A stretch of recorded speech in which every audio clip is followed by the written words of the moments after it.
שמיים וארץ אל ייתן להעמיד רגליך על יום שומריך, הנה לעין ולשון שמי ישראל, אדוני שומריך, אדוני יציל לך עד יד ימינך, יום ומה שמש לא יקק, וירח בה לא יהיה, אדוני ישמורך מכל רועי, ישמור את נפשך, אדוני ישמור את ישראל ויחם מעטו וידו לא.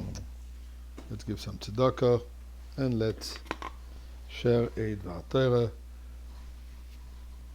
Again, back to Parshas B'chokosai.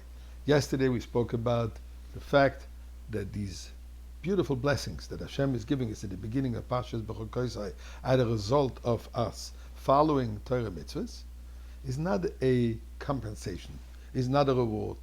It's basically what Hashem is telling us. He's going to create an environment where we will be free from all responsibilities that we know of today.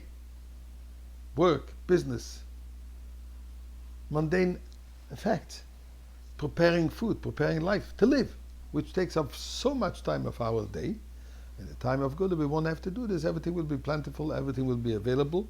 I'll throw in also AI, artificial intelligence, which will help us, not in the Chumash, not in the Rambam, but this is the reality. It will help us make our load of involvement in the mundane minimal, and we will have time to be able to sit and study Torah the whole day. And I want to focus on one of the verses, of one of the words actually, where the Pasuk says what's going to be at that time. So the Pasuk says, "V'nesati sholem ba'oretz," I will give peace in your land, v'shchaftem ve'ein machit, and you'll be able to rest without any fear, be able to go to sleep without fear of somebody attacking us. V'hishbati chayero min ha'oretz, and I will put to rest, I will eliminate. Different explanation of the word hishbati. Either hishbati comes from also Shabbos, from resting, or hishbati means eliminate. There won't be no wild animals putting us in danger. What does that mean? The fact that there won't be no wild animals. Talking at the time of in Mashiach, so we know that famous image, which is part of the prophecy of Yeshaya Navi, where Yeshaya Navi describes the time of redemption. Among the things that he says, there will be that the wild animals will live in peace and in harmony with the domesticated animals. And he uses the term of the V'gor ze'evim keves. The wolf will live together with the sheep.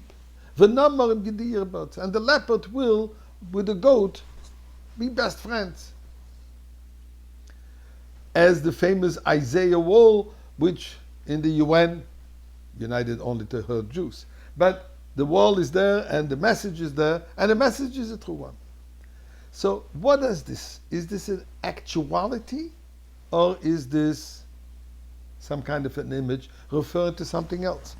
So when we look in the Rambam in Hilchos Melachim, that we just concluded last week, in the laws of Melachim, Kings, and chapter 12, he says, Al yala radas, do not get any ideas that when Mashiach will come, there will be a transformation in the order of the world. There will be new innovations in the world. He says the world is going to continue to conduct itself as is. But then he says, now this is what we find in the prophets.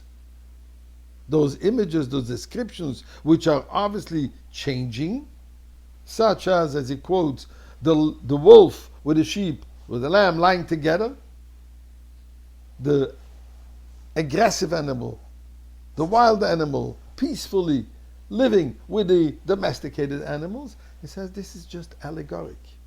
And this, he says the Rambam, refers to the relationship between the Jewish people, which are called kivsa achas b'shivim zevim, one little sheep amongst, surrounded by 70 wolves.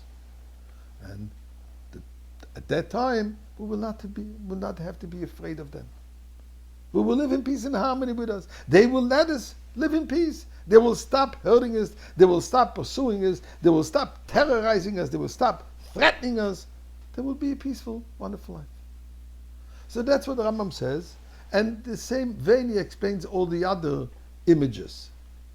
Now, and he says the words, there won't be no innovation in the creation of the world. Now, there's an obvious question. The 13th of the 13 principles of faith that the Rambam established is an imamin in the resurrection of the dead. Trias HaMesim, and we repeat it 3 times a day in the Amidah. Now, Trias HaMesim, resurrection of the dead, is quite an innovation. To see people coming out from the cemetery, from the graves, will be a major transformation. How does this fit with what the Rambam says, that there won't be no major changes? So the Rebbe explains it as following. According to Rambam, there are two stages. There's the first stage of the coming of Mashiach, and there is a second stage, a latter stage.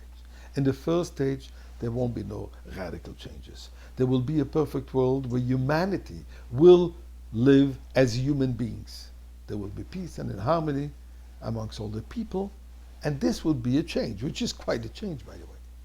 But the world will continue to conduct itself in its regular form.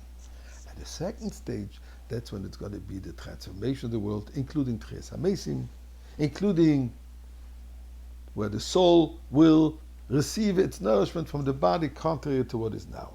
Rabbi Zushe Silberstein, we are ready for the first and the second stage right now.